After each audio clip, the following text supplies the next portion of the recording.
সোমবার সকালে রান্নাঘরে যুদ্ধের চেয়ে কম কি কিছু চলে। তার মধ্যে স্কুল আর অফিস যদি একই সময় হয় তাহলে তো কথাই নেই। যুদ্ধের গতিতে কি কি বানালাম টিফিনে আর ব্রেকফাস্ট সেটা একটু শেয়ার করি। ভাত বসিয়ে দিয়েছি, সেটা তো দেখিয়ে দিলাম। সবজি আমি চেষ্টা করি আগের দিন রাত্রির বেলা করে কেটে রাখতে। একটু রাইস নুডলস বানাচ্ছি, সেই জন্য অনেক রকম সবজি কেটে গুছিয়ে রেখেছি। এদিকে সকালবেলা একটা চিল্লা বানাবো, সেটারও মিক্সটা গুলে রেখে দিয়েছি।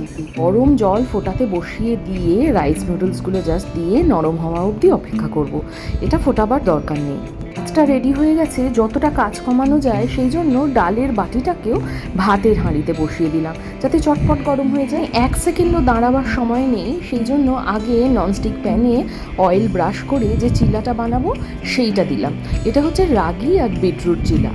আমাদের দুজনের ব্রেকফাস্ট। এদিকে আলু ভাজাটা বসিয়ে দিলাম ঝটাপট। কারণ আজকে খেয়ে যাবে ভাত, ডাল আর আলু ভাজা। সকালবেলা ও একটু ভাত খেয়েই যায়, কিন্তু আরেকজন সে তো ভাত খায় না, সেই জন্য তার জন্য আর আমার জন্য চিলা।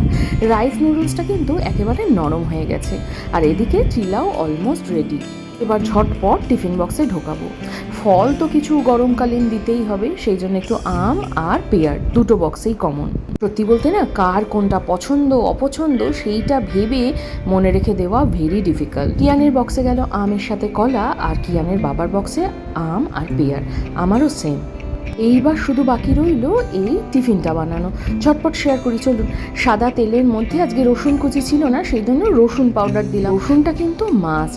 সবজিটা নরম হতে থাক, ততক্ষণে ব্রেকফাস্টটা দিয়ে আসি। যে কিয়ানের ভাত, ডাল, আলু ভাজা, আর আমাদের দুজনের জন্য চিলা আর একটা টমেটোর ইনস্ট্যান্ট চাটনি। যদিও আমার টিফিনটা এখনও নেওয়ার সময় হয়নি আমার।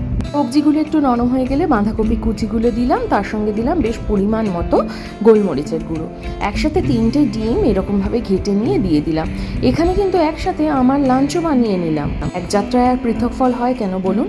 এইবার রাইস নুডলসটা দিয়ে এতে সস দেবো হচ্ছে ওয়েস্টার সস, আর তার সঙ্গে লাইট সয়া সস। যাকে আজকে ভীষণ লেট হয়ে গেছে, টিফিন বক্স প্যাক করে দিয়েছি। এদিকে দুজনে রেডি হয়ে বেরিয়ে পড়েছে। সকালের দিকটা এখন সুভাষিস মোটামুটি করে কি কিয়ানকে ড্রপ করে দিয়ে একেবারে অফিস চলে যায়। এটা আমার একটা সুবিধেই হয়েছে, তবে যখন যখন আউট স্টেশন থাকে তখন আমাকে যেতেই হয়।